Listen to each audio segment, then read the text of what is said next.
Trump was put in by the bankers to get the control grid. The other team in the uniparty wasn't moving fast enough. They couldn't get the control grid. I knew it. I sent you a link. We just did Yep. a new collection of all the things Trump is doing to move the control grid. He is moving very, very fast. When it comes to building, So?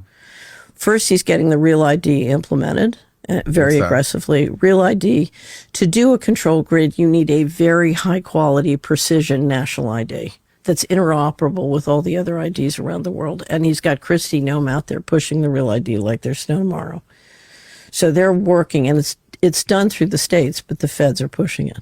So the first thing you need is a digital ID. The second thing you need is an all digital financial system. So you got to kill cash, and you got to make everybody interact digitally. And if you look at what he's doing with taxes and Social Security, he's trying to make everybody, he's canceled pennies, but he's also canceled now. Normally I pay my taxes with paper, and now he's saying, no, you got to do everything digital. It's not this year, but the next year. Really? So he's trying to, if you go through that list, I've got 50 different items of what he's doing. And if you look at what they're doing with the Genius Act and stablecoin, he said no CBDCs, but stablecoin. So I don't know if you've read the Genius Act, which is the new plan for stablecoins. Okay.